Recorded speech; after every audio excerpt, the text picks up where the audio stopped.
안녕하세요. 저는 늘 푸른 중1 영재에서 공부하고 있는 김은우입니다. 안녕하세요. 저는 늘 푸른 수학원 중1 특 2에서 수업을 듣고 있는 최정빈입니다. 안녕하세요. 저는 중1 영재 오원석입니다.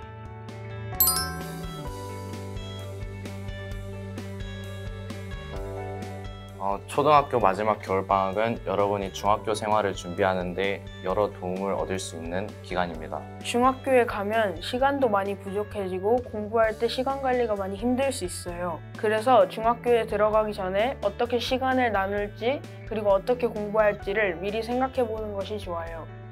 미리 특강 같은 거를 들어두는 것도 좋고 중학교 가면은 지문이 좀 길게 나와서 책 읽어두는 것도 좋아요.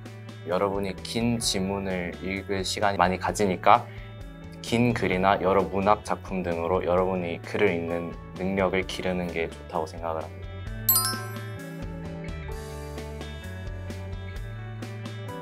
저희가 배정받은 학교에 간 다음에 여러분이 새 학기를 시작하는데 알아야 할 안내사항들을 정리해 놓은 안내문을 받게 됩니다. 자신의 교과서를 받고 자신이 몇 반인지 확인하고 누구와 같은 반인지 확인할 수 있습니다. 또한 담임 선생님도 누구인지 같이 확인할 수 있습니다. 또 여러분이 새 학교에서 입게 될 교복이나 체육복 등을 받을 수 있습니다. 챙겨가면 좋은 게 그래서 에코백이나 가방을 따로 하나 더 준비해서 그걸로 교과서를 챙겨가는 것이 굉장히 좋아요.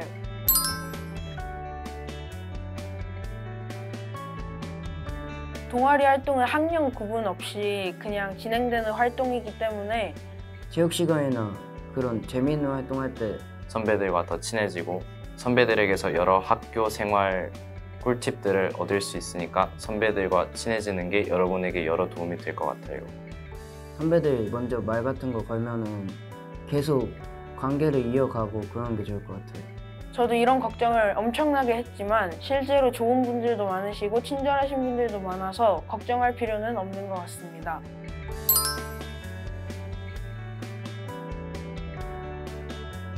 네, 맞아요. 맞습니다. 네, 맞아요. 초등학교에는 담임 선생님께서 대부분 과목을 모두 다 가르쳐 주시는데 특정한 과목만 선생님이 있는 것과는 달리 모든 과목이 사소한 과목마다 전부 다 선생님이 다 있습니다. 영어나 수학이나 과학이나 이런 주요 과목 선생님들이 우리가 반에 있을 때 우리 반에 들어와서 그런 각각 수업들을 해줘요. 여러분이 아침에 조회를 하고 여러분이 수업을 끝마치는 종례를 할 때 여러분이 담임 선생님을 보실 수 있습니다. 또 여러분이 담임 선생님께서 맡고 계신 과목의 수업을 들을 때 담임 선생님의 수업을 들을 수 있어요. 여러분이 선생님과 친하게 지내려면 선생님 말씀을 항상 경청하고 선생님을 향해 바라보는 게 여러분이 좀 더 수월한 학교 생활을 하는 데 도움이 될 거예요.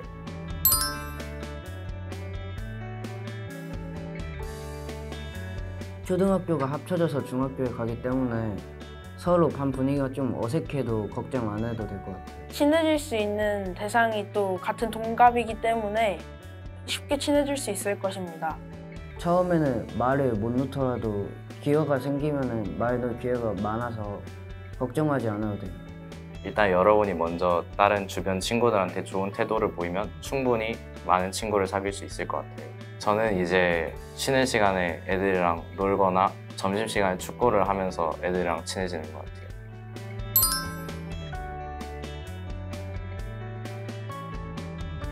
교복은 항상 입어야 합니다. 여름에는 하복을 입고 겨울에는 동복을 입고 그 체육 시간 때는 체육복을 입으면 돼요. 중학교에 오시게 되면 교복보단 체육복을 더 자주 입게 됩니다. 왜냐하면 체육복이 더 편하고 체육 시간이 더 많이 들었기 때문에 여러분이 더 손이 자주 가게 될 거예요. 그래도 선생님들에 따라서 교복 대신에 체육복 입어도 된다고 하시는 분들도 있고 교복 입은 다음에 위에 바람막이 같은 사복 같은 걸 입으면 벌점 받는 경우도 있어요. 체육 시간에 교복이나 생활복을 입어서 벌점을 받은 친구들도 있고 또 교복에 달아야 되는 명찰을 안 달아서 벌점을 받는 친구들도 되게 많았어요. 엄청 화려한 옷들 같은 경우에는 좀 그럴 수 있으니 좀 간단하고 심플한 옷을 추천합니다.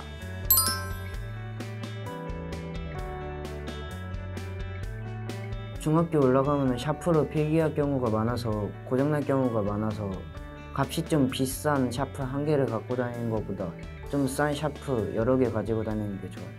여름에는 좀 더우니까 체육하고 난 다음에 쓸 미니 선풍기 같은 거 가지고 다니는 것도 좋고, 겨울에는 좀 추우니까 담요 같은 거 가지고 다니는 게 좋아요. 컴퓨터용 사인펜이나 화이트 같은 것을 추천합니다. 왜냐하면 혹시 몰라 갑자기 쪽지 시험을 보거나 자신이 듣지 못한 시험이 있을 때 꼭 필요하기 때문입니다. 저는 수정액 같은 경우는 한 번도 써본 적이 없고, 친구 거를 빌려서 써봤을 때는 다른 곳에 묻고 그래가지고 수정 테이프를 많이 쓰는 편입니다. OMR 카드를 작성을 할 때 볼펜이나 샤프로 하면 그 컴퓨터가 인식을 못해서 컴퓨터용 사인펜을 가져가야 됩니다.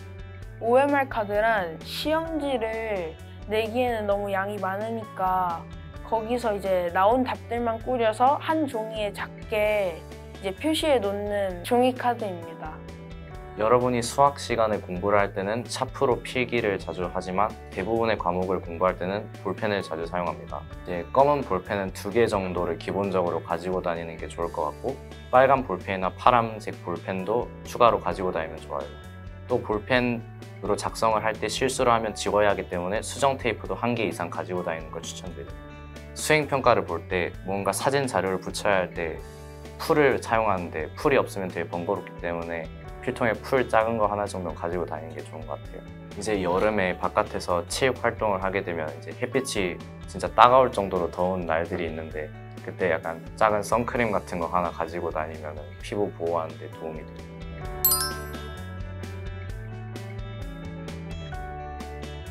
약간 그런 공지 같은 게 더 많아지긴 해요.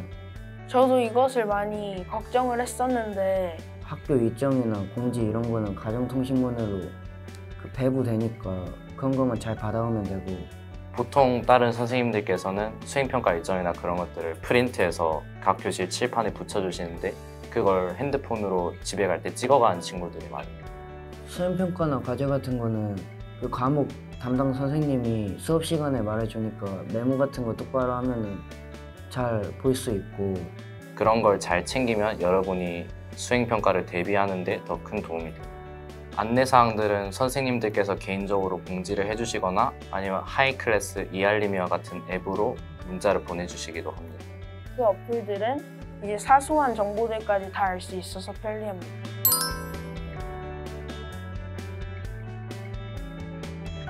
급식은 좀 수업을 한 다음에 배고플 때 딱 시간 맞춰서 먹어서 좀 더 맛있게 느껴지는 것 같은데, 대부분의 학교가 요즘에는 맛있는 걸로 알고 있고요. 초등학교보단 중학교 급식이 나은 것 같다고 생각합니다. 저희 학교 같은 경우는 급식실이 따로 크게 이제 있어요. 3학년이 제일 먼저 먹고 1학년이 가장 늦게 먹어요. 제 학교는 이동 수업을 하는 학교이거든요. 그래서 점심 종이 울리면 수업이 빨리 끝나고 급식실로 달려가면 이제 빨리 먹을 수 있습니다. 제 개인적인 생각인데 중학교 급식에서는 아이스크림이 되게 좀 자주 나오거든요. 그냥 시중에서 파는 아이스크림이 되게 그냥 그대로 제공을 해줘서 여름에 체육한 다음에 급식 먹으러 왔을 때 아이스크림 먹으면 되게 좋았던 것 같아요. 이것은 학교마다 다르긴 합니다. 근데 저희 학교 같은 경우에는 매점이 없어요. 이것도 제가 알기로는 고등학교와 중학교가 붙어있지 않는 이상 매점은 없는 걸로 알고 있습니다.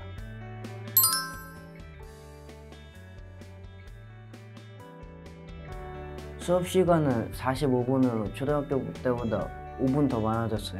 그리고 쉬는 시간은 10분이고, 일단 6교시에 끝나는 날은 종례까지 해서 3시 30분쯤에 끝나는 것으로 알고 있고요.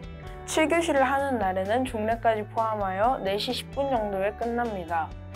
이제 방과후를 이제 신청하게 되면은 어떤 방과후는 학교 끝나고 따로 남아서 하기도 하고, 어떤 거는 아침에 등교하기 전에 미리 하는 것도 있어요. 일단 저는 방송부여서 8시까지 가야 되는데요. 방송부가 아닌 친구들은 8시 30분까지 등교를 해야 합니다.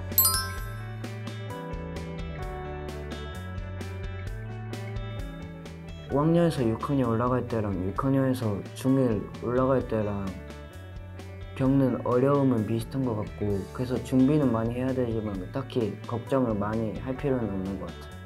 이제 중학교에서 배우게 될 공부는 초등학교보다 수준이 높은 주제에 관한 내용을 다루기 때문에 여러분이 좀 더 깊이 있는 생각을 가지고 이제 수업을 들어야 합니다. 또 이제 중학교에서는 한 분야를 집중적으로 다루는 과목도 있다 보니까 여러분이 수업에 집중을 더 해주셔야 할 것 같습니다. 수업 시간에 선생님들께서 콕 집어주시는 그런 내용들을 잘 필기하고 노트 정리하면은 좀 더 나중에 복습할 때 도움이 되는 것 같아요.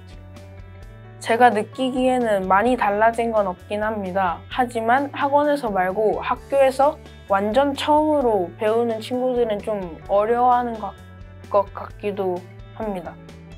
수학이나 과학을 좀 어려워하는 것 같습니다.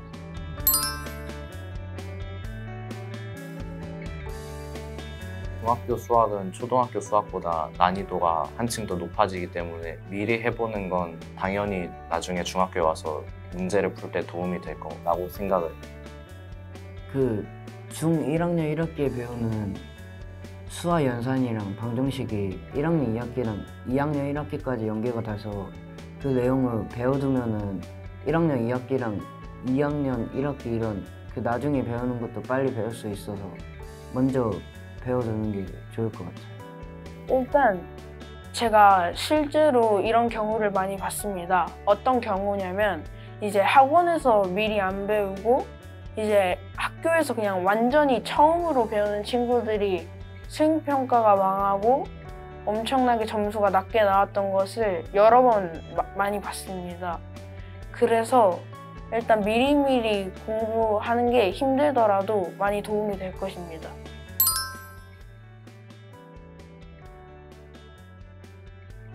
자유학기제를 운영하는 학교들은 학생들이 더욱더 자신의 재능과 꿈을 펼칠 수 있게 도움을 주는 활동들이나 수업을 많이 제공해주고 있습니다. 일단 주제 선택이라고 해서 자기 개발을 할 수 있고 진로에 대해 많이 고민을 할 수 있는 활동들이 있습니다. 체육에 관련된 것도 있고 미술에 관련된 것도 있고 교과에 관련된 것도 있어서 다양하게 선택할 수 있습니다.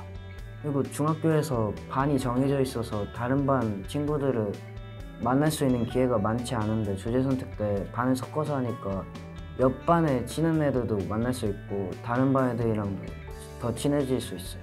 자유학기제에는 예술활동, 체육활동, 주제 선택 1, 2 이런 수업을 듣게 되는데 사실 그런 활동들은 여러분이 즐거우라고 하는 거기 때문에 최대한 본인이 원하고 흥미있는 주제를 선택해서 수업을 듣는 게 좋은 것 같아요. 저는 스포츠 2개 했어요. 주제 선택했을 때. 그래서 축구도 많이 했고 이제 체육 활동할 때는 발야구 선택해서 그런 활동을 했던 것 같아요.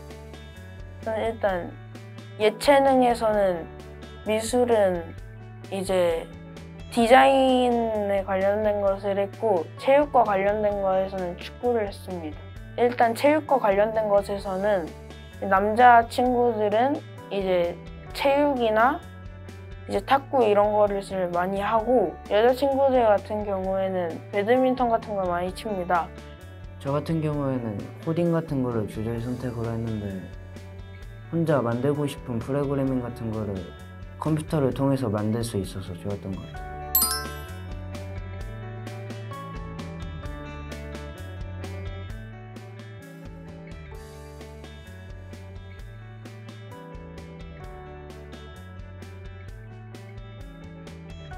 이것은 자신의 얼굴에 따라 결과가 나뉠 수 있습니다. 결과가 좋을 수도 있고 비참할 수도 있습니다.